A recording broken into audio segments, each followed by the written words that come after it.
Welcome to channel Tech Earning Biz, channel yang akan kongsikan peluang untuk mencari duit. Jangan lupa subscribe. Bayangkan kita scroll untuk shopping di Shopper, Lazada, TikTok. Kita belanja online, ada ketika kita akan tertanya-tanya ada tak app untuk kita berpeluang dapat cashback atau duit kita balik. Jawapannya ada melalui app Mova.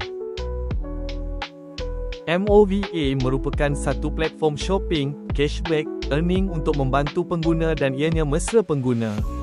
Anda belanja barang-barang harian seperti biasa, dan yang menariknya, sebahagian duit akan kembali kepada anda.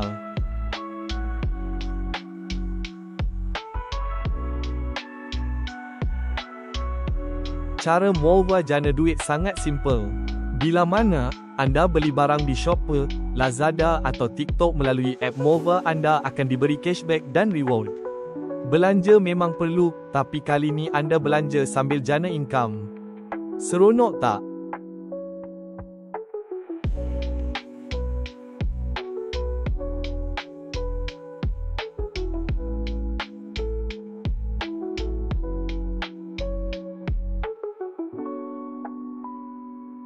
Cara untuk guna Mova hanya perlu 3 langkah mudah.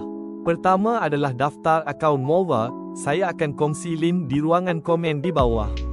Cuma pastikan kod adalah betul NS33ZK. Seterusnya yang kedua adalah pilih kedai, produk yang ingin dibeli. Dan langkah yang ketiga, buat pembelian seperti biasa. Cashback dan reward akan masuk secara automatik ke dalam akaun Mova anda. Saya juga telah sertakan cara simple menggunakan Mova di paparan handphone ini.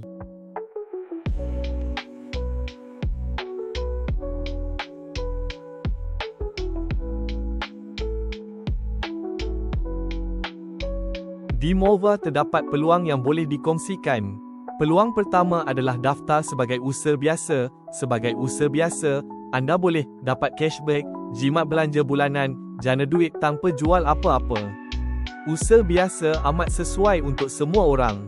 Bagi peluang kedua pula adalah sebagai ejen Mova, yang mana anda berpeluang untuk bantu orang daftar, bina network, dapat komisen berulang. Untuk ejen Mova sesuai orang yang ingin income lebih besar, di Mova menggunakan sistem simple dan mesra beginner. Mova sesuai untuk semua, terutama pelajar, pekerja, suri rumah.